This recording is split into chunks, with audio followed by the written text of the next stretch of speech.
आज आहे 15 ऑगस्ट म्हणजे स्वातंत्र्य दिन। सर्वप्रथम सर्वांना स्वातंत्र्य दिनाच्या खूप खूप शुभेच्छा। आज कसं आनंदाचं वातावरण आहे आणि सगळीकडे कार्यक्रम चालू असतात। शाळेमध्ये, ऑफिसमध्ये सगळीकडे काही कार्यक्रम चालू असतात आणि या आनंदात म्हटलं चला आज देवालाही सामील करून घेऊया।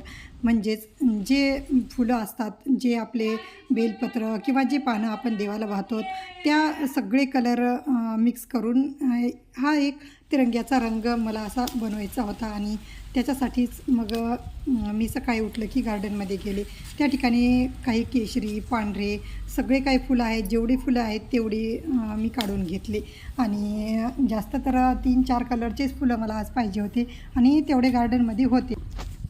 सध्या श्रावण महिना चालू आहे आणि या श्रावण महिन्यामध्ये पांढऱ्या फुलांना किंवा ह्या पारिजातकाच्या पुन्हा गोकर्णाच्या अशा काही फुलांना खूप जास्त महत्त्व आहे आणि ते आवर्जून आपण महादेवाला नेऊन वाहतो।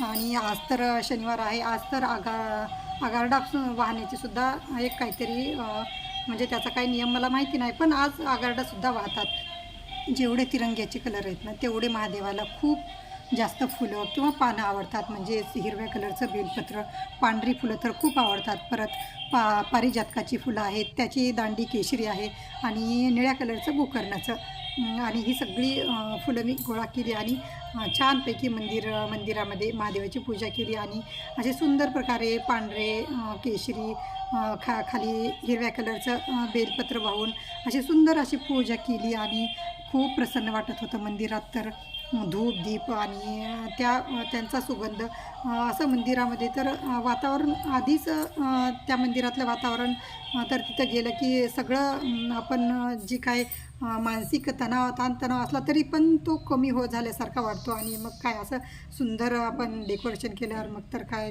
त्यातलं वातावरण आणखीच प्रसन्न होतं। चला, व्हिडिओ आवडला तर लाईक करा, चॅनलला सबस्क्राईब करा। भेटूयात पुढच्या व्हिडिओमध्ये। व्हिडिओ आवडला तर कॉमेंटमध्ये हर हर महादेव लिहायला विसरू नका।